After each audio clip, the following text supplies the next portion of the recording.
everybody, and welcome to the next segment of Railfan Fest, where we are going to be talking about something a little differently to what's already been taking place throughout the event so far. So far, we've seen some fantastic tutorials on things like modelling, and we've seen how things happen in the inner realms of the train simulator world. But in this segment, we're going to be talking about busy commuter rail, and we're going to be talking about that in the sense of the United States. So joining us, we've got two guests today. One of which I'm sure you'll know, very familiar face, Jamie, who is the train simulator community manager, and you'll have seen him on various live streams on YouTube. And joining him also is Vaughan Williams, who's the Chief Marketing Officer of New Jersey Transit. So firstly, Vaughan, welcome. Thanks for joining us. Oh, thanks, Joe. Happy to be here. And hi, Jamie. Again, thanks for joining us. How are you doing? Hello. Yeah, all good. Thank you very much. Thank you. Excellent. So we've obviously got quite a broad range of people, hopefully they're going to be tuning into the event, and a lot of those will be from the United States, and they'll know the New Jersey area, New York and Pennsylvania, that sort of area on the East Coast. But we'll also have people from other parts of the United States, and we'll also have an international audience, so people from the UK and Europe. So Vaughan, if you don't mind starting off, if you could explain briefly, what is New Jersey Transit, where does it go, who do you have as passengers, where is it in America? That would give a good sense, I think, to our audience as to who you are. Sure, my pleasure, Joe. And hopefully everybody does kind of know where New Jersey is. If you have seen The Sopranos or maybe some other popular TV shows, we're there on the East Coast of the United States between New York and Philadelphia, really kind of on the main eastern seaboard there. And New Jersey Transit is the public transportation company for the state of New Jersey. So we run commuter rail, bus, light rail, and paratransit for the entire state. And we run routes, from rural parts of New Jersey to the urban centers, between New York, Philadelphia, and Trenton, which is our capital. And we do 160 million trips a year, basically. So we're certainly one of the busiest. And I think I get my facts, a little bit fuzzy here. I've been in the role for about a year and a half now, but I believe we are the largest by trips state public transportation agency in the U.S. So we do a lot of trips for a lot of people and service a very important area of the country. Wow, so to put this into perspective, we're not talking kind of long distance, rural, mountainous journeys that you might get in the sort of mid-states and things like that. We're talking busy, sort of urban commuter stuff, yeah? A lot of urban commuting stuff. I mean, our most popular routes are our urban bus routes in cities like Newark, New Jersey, which is up closer towards Manhattan. Bus routes actually into Manhattan itself, and urban rail, I would say, a lot of our commuting traffic before the pandemic was on our Northeast Corridor line, which is actually the same rail line that's used by Amtrak, the national rail company for the U.S., which runs pretty much a straight line up the corridor from Philadelphia to New York. That corridor will actually continue on to Boston or continue south to D.C., but our commuter traffic was heavily between, call it the middle of the state and going into Manhattan, usually on a workday type of setting. So a lot of commuter traffic's Monday to Friday on that Northeast corridor going in and out of Manhattan every day. Great, and there's obviously a lot of names there, a lot of places and cities that will be familiar to lots of people, so hopefully that gives a better idea as to where you are and what you do. The wider world obviously looks at the United States and sees things like Hollywood movies. That's obviously a big export for America, and particularly here in the UK, for example. A lot of the times that we see America on TV is in some fantastic films. And recently, New Jersey Transit, you uploaded a fantastic video, which hopefully people will be seeing as part of this event, that demonstrated that Hollywood has a place in rail, in that obviously they need to film some of these movies at real life locations. And you uploaded this fantastic video where you show some of the New Jersey Transit stations, not just rail, but also in a buzz setting as well, that are included in some really high-profile movies. I mean, looking at it here, there was a Muppets movie, Catch Me If You Can, which I loved that film. And my favourite on the list, which is The Dark Knight Rises, obviously quite recent, Christopher Nolan.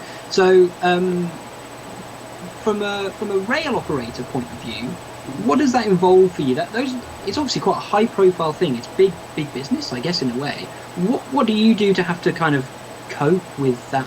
All of us, I'm sure it's quite technical, and the way they have everything set up, there must be quite specific requirements. How do you, as a rail operator, cope with that? Yeah, and I'll work my way to the rail operator. Obviously, from the marketing standpoint, we definitely want the world to know that New Jersey is a wonderful place to film movies. We have all the settings you can imagine. We have beautiful coastlines, we have beautiful rural areas, suburban areas, urban areas as well that all lend themselves to some of the movies you were describing. I'm obviously also a huge fan of the Dark Knight Rises series, so to see that clip make it into the video made me very happy. So from a marketing standpoint, we go out and we're obviously trying to recruit and advertise and let creative people know that we're available for their filming needs. Then when it gets into the operations piece, there is a lot of a lot of technical preparation and a lot of scheduling is really what it boils down to be able to accommodate that. What you don't see, the glamorous side of those films, is a lot of the times they're being filmed at 2 or 3 in the morning when the routes, especially for us as a commuter system, are not dead, but certainly quieter, and we're able to adjust schedules with as minimal impact as humanly possible. So a lot of filming goes into overnight.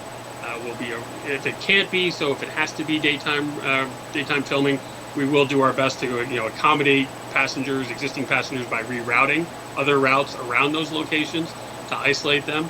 And then obviously sometimes they want our equipment to be heroes, so we want to sometimes bring our equipment to the scenes and let them sometimes be a star, or certainly play a featured role in the clips as well too. So we'll work with the different equipment teams to pre-stage our vehicles and our locomotives and our train cars there in position, and use those in the shots as well too. So it takes a lot of people behind the scenes in terms of scheduling, coordinating, and working with the production teams to get those shots that you see in the movies and enjoy. Great, and Jamie, I'll bring you in here because you see this from a slightly different perspective. I see this very much as a film fan, so I've seen some of these films. I've even seen the music video for Cyndi Lauper's "Time After Time," which I know was one of the things you mentioned in that video. So, but you see this, Jamie, from a slightly different perspective because you have been a filmmaker and you've shot at various railway stations and you've done lots of filming of railways here in the UK and elsewhere, I believe. So I think you probably see this slightly differently and have a slightly different, almost like a different take on it. Yeah, I mean, it's quite a bit, I mean, obviously, but, from filmmaking, you've got to stage this, set it all up and make sure everything's in the right position. And, for, most of the railway films that I've done, it's engines that are locomotives and trains that are passing. Whereas, the films that they haven't, they've got to stage the set, they know the actors have got to be in certain positions and they've got to be, in the locomotive and the train cars have got to be in the right position, whether that be that they've got to, take it as the train's coming in or coming out, or, from the, view of the passenger, etc. It's all has to be timed, which is quite I should imagine, for you, quite a big effort, for timetabling, as you said. It's must be amazing trying to. And I mean, the other thing is, how many famous actors have you seen? That's the other question. How many famous actors you've met in person and things like that? None for me personally in this role yet, but we're hoping to turn that around, and that was part of the reason we produced that locations video. As we really want to send as people are looking for locations and destinations for their filming needs. I'm hoping to maybe if we get Christopher Nolan out again for another video. Maybe we get lucky and he does a 4th Batman movie. We'll definitely try to get him out to exactly. We'll definitely try to get him out to New Jersey to film that on our system. Great, and Jamie, I know you were interested particularly in talking about the rolling stock, because I think you noticed in some of the clips it's not necessarily sort of the modern stuff that's being used. Yeah, that was something. Yeah, because obviously depending on the period that the film is being filmed on. So obviously you've got the locomotives and train cars that, do you sometimes have to hire them in from heritage centres and things like that, and museums for sets and things like that, I think usually when they come to us, they're, and I think you can kind of get a sense with a few exceptions in that video. These days they're looking for the modern pieces, I think, a little bit more, and looking for the more contemporary. I would say more of our more recent filming projects have certainly been more contemporary and less of the historical. I think there are other groups and venues typically, I think, when they're looking for the historical rolling stock that they would go to probably before they come to us. Not to say we wouldn't try to accommodate them, but Yeah, generally speaking, I would say we're getting more of the, I want to see a current station, or I want to, filming something in the modern time where they want to see kind of the natural fit of current transportation and rolling stock in the scene. I suppose in many ways they want to see the real New Jersey or the real New York. Yeah, that's what they're looking for. A lot of, again, I'm generalizing, but a lot of the films are set in modern day. So they're like, hey, I'm in Newark in particular, and some of our urban settings do a pretty good job for standing in for New York. And they're also a lot less expensive to film in than New York. And so therefore, you'll see we do get our fair share of requests to film things in kind of pretend New York on our system. So we do our best to accommodate those too. Excellent. I think it's a really fascinating part of the rail story in a way, and I don't think it's something people appreciate necessarily, the effort that that's gone into making some of these movies that include railroads. I think it's fascinating. I just think it's brilliant. Slightly leading on from that, in a way, obviously that's a way that people are making use of your railway, not necessarily that involves passengers, because as you say, you sometimes have to accommodate timetable changes and things like that for the movies, but it's obviously a very important part of, as you say, marketing and showing what you can do as a railroad. Obviously we're in a situation at the moment where people are perhaps using rail slightly less, and obviously one of your main areas of business, I suppose, is this busy commuter train service that you offer into the big urban city centres. But I think there's obviously things that we can learn, and there's obviously things to look forward to when it comes to getting things back on track, no pun intended, and seeing how rail plays a role in those commuter services in the future. So New Jersey Transit naturally will have been affected, like we all have, by what's happened in the last 12 months. What's being learned from that? What's to look forward to? How is the railroad adapting as a result? What's the sort of situation that you're in with that? Yeah, it's a great question, and there's a lot still to learn, and we'll see how this goes kind of over time. I think our biggest learning, and it's been actually a bit of an opportunity for New Jersey Transit. We are, as I mentioned, right between Philadelphia and New York, and we had a really heavy load of passengers, and we were trying to get those folks in and out of New York every day on infrastructure that still needs a little bit of help.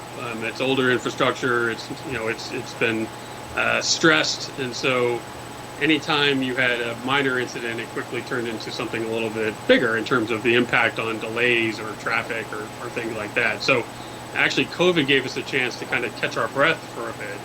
And now, we're advancing $4 billion in capital projects to improve our infrastructure. And we are working on new bridges and new tunnels and new systems that are going to make the system just hum when it comes to, when that passenger, whatever passenger traffic comes back and begins to commute back into their offices again as well too. So on one hand, we needed a little bit of a breath, and we got one with COVID. But now on the other hand, now we're absolutely trying to, we're also in a spot where we're trying to compete for riders. We're trying to compete against people who want to just get in their cars and feel safe in their bubble, or take other, or work from home, and get them into public transportation and have them on our trains and have them on our buses. So we're being very aggressive in terms of really trying to communicate the safety of public transportation, not just the safety of the operating of the vehicles, but the personal safety, the cleanliness, the healthfulness of our system. And then we're also trying to adapt to the realities of their work environment with new products, so new ticket options. I mean, it sounds kind of really minor in the grand scheme of things, but not everybody's going in and buying a monthly pass. We used to sell basically unlimited trips for a month, and we've now said, well, the people aren't buying those because no one's going into an office for an entire month.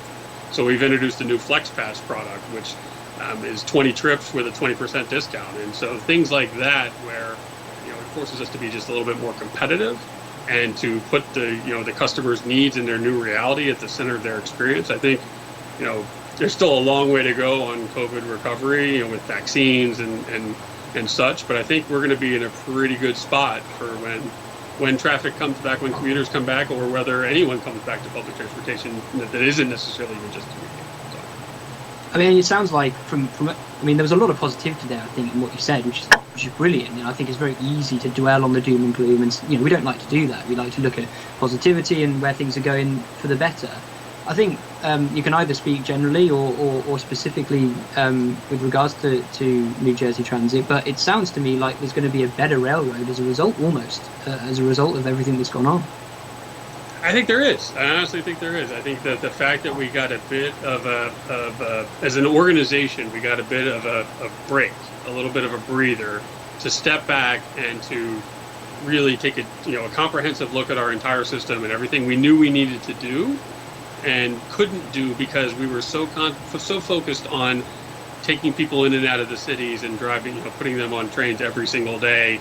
There just simply wasn't any time to get any of the work done to maintain the system. So I really do think that we're going to kind of, this break, this ability to step back, to make these investments, to improve, some of the infrastructure. We still have a long way to go. We're certainly not there, immediately, but I think we're going to come out of this with a better system that's able to better serve and accommodate our passengers. New Jersey Transit's obviously an authentic railroad that people ride every day. That's something that people want to experience on Train Simulator. That's something that they want to recreate almost, especially at the time, in the time of a global pandemic. Some people, in a kind of bizarre sense, almost want to make the daily commute virtually. So railroads like New Jersey Transit or others, elsewhere, like the London Underground, for example, are they popular routes that people play? Is that something that people are interested in doing? From your Train Simulator perspective, what's the appeal of recreating a popular commuter railroad in the virtual setting? Yeah, I think it's something that people enjoy. That for Train Simulator, you've got different routes for different situations, and I think New Jersey shows the sort of it's something that you can have a go at and see a different side to America. Because I think a lot of people get the impression that American rail is all freight, and it's which isn't the case. And it's lovely just being and the different locomotives and the different train cars and things like that. It just gives a different perspective on American rail, and I think that it's I think New Jersey is popular purely because it's a different style of railroading for American fans. And Vaughan, from your perspective, obviously it's a totally different thing to have, totally separate to the film side of things, to have a railroad like yourselves included in something like Train Simulator. What does that bring to you? What do you feel New Jersey Transit might benefit from that? It's a bit of a strange one in a way. 100% love it. I will admit, though, I'm just working my way through the academy right now in Train Simulator, so I'm just got to take it easy on me. I'm just getting started. I'm not sure they're going to let me at the controls of a locomotive anytime soon because I'm in marketing, so they don't trust me with that.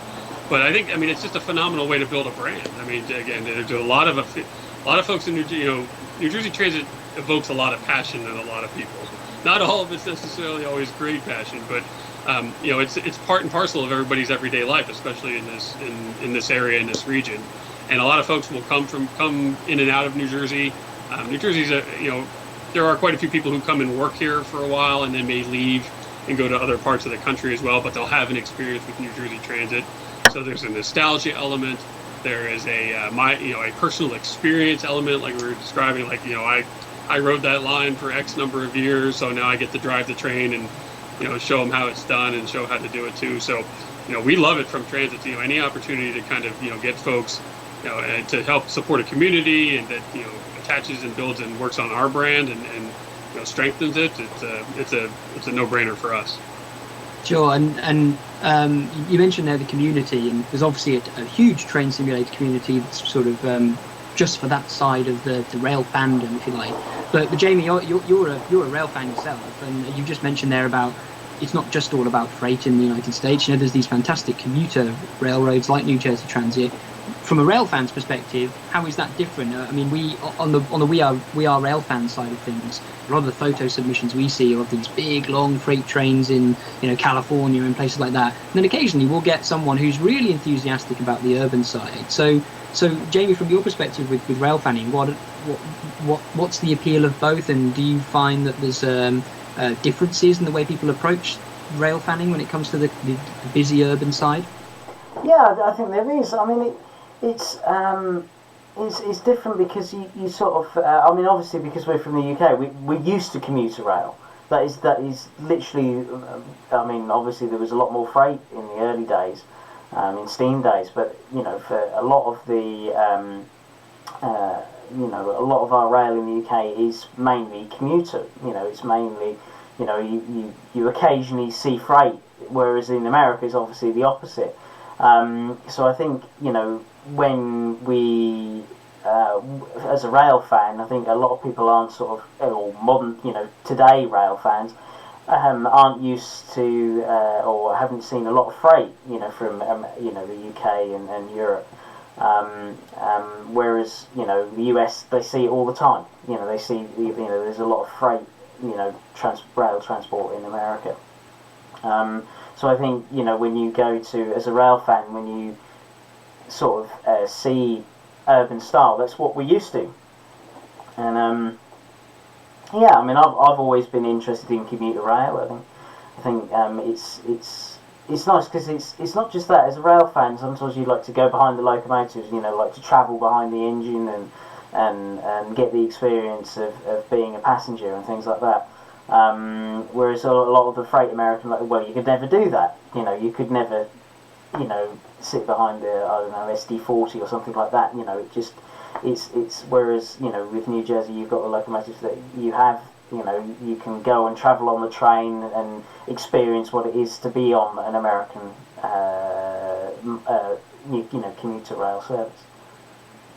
And presumably the stations are an important part of that as well, because again with Of freight course. you've got to travel out to the middle of nowhere, and somewhere like New Jersey you've got a full array of stations that you can go and see Of course. different settings from and different platforms. That Yeah. must be part of it as well. Yeah, of course. Yeah, because it actually it gives you an experience of different stations and different settings, and you can see sort of like sometimes about the architecture.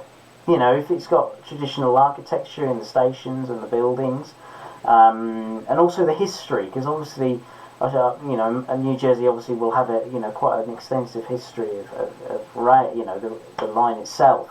So we're always looking at the history of like where even sometimes you'll walk along the say there's a road near the railway line, and you walk along the line where the road is, and to see where where bridges are and things like that, to see how the architecture was done. And yeah, it's just, I think the stations, it's enjoyable because also the stations you get off, you'll go along so far, you'll get off, and then you'll take some shots of trains passing through, and then you get back on and go along, just so actually from a filmmaking perspective as well, because that's something when I go over to Europe, I'm actually most of the time here I'm mainly steam, but in Europe, I like sort of electric traction, things like that. So I'll go over there and go between different stations, film it, and then take a few locos of each shot and things like that. So yeah, as a rail fan, it's something interesting, And from your perspective, Vaughan, rail fanning is a huge thing in the United States, and we've just spoken about all the different areas, stations, freight, commuter rail. For New Jersey Transit, you've obviously got quite an extensive array of rolling stock yourself. I know you've got the light rail as well as the commuter rail stuff. So where does rail fanning fit into New Jersey Transit? What do you see from your side? Oh, first and foremost, I see it in the employees. I mean, I think our organization is they're, I won't say we're all rail fans. Like I said, I'm just learning that, trying out the academy here. But, when I was asking around before this conversation, I was asking folks, and the amount of knowledge and history and expertise, the rail community is very much the rail employee community is also very much its own community and a fan community. So hearing the stories about people who were familiar with equipment throughout their entire careers and had watched certain rolling stock come on when they had first joined the company, and how we had evolved, and the technology had changed and shifted, yet we were still using different vehicles was a piece. It's just the photography. I mean, if everyone had, I don't want to say everyone at New Jersey Transit, but there are a lot of rail fan photographers who work at New Jersey Transit as well, who love to take pictures of the rolling stock of the stations, of things in action as well too. So we have a huge part of it, I think, in our own culture, which then lends it to when we deal with railfan communities, where we're basically, as supportive as we possibly can, supporting photography, supporting events or anniversaries at stations, or licensing activities, or things like where our partnership with Dovetail, where again we are a huge fan of it, because again, it just, for us, it helps build our brand, and it helps people walk away from New Jersey Transit going, not only are these are experts in rail, but they're also a community and an organization that shared values with us. You touched on a number of things there that I think is really interesting. You mentioned about licensing and the external partners, and in many ways that kind of sums up a lot of what we've talked about in this conversation, because we've got the filmmakers and the big budget film companies, which are an external body, and you obviously do everything you can to accommodate them, which is really important, and that grows your brand, or that's the hope anyway. And then of course you've got the railfan community and Train Simulator, and that's a totally separate external body that you're obviously looking to try and accommodate as well. And then first and foremost, your sort of main external body that you're always having to cope with is the passengers, and do your best for them. So I mean, it sounds like New Jersey Transit have really got it nailed down when it comes to dealing with all those different threads of railroading and the railroad community as a whole. In a way, it sounds like you've got that nailed down pretty good, I think. We're trying. I mean, you can always get better at it, right? I mean, everything in our world is only as good as the last trip, right? So if the customer has a bad experience or a bad trip, or they're late getting home to see their kids, or they're late getting to the office, or if they have any kind of disruption, that's we have to earn our credit with customers every single day. And one of the ways you mentioned that we're actually working on in terms of tying it all together, which is a blatant plug here for anyone who happens to be in our general service area, is we're launching a new rewards program. So we're going to hopefully be one of the first public transit agencies out there, certainly in the U.S., really with a rewards program that helps our daily riders and any of our commuters earn points that they can use for offers.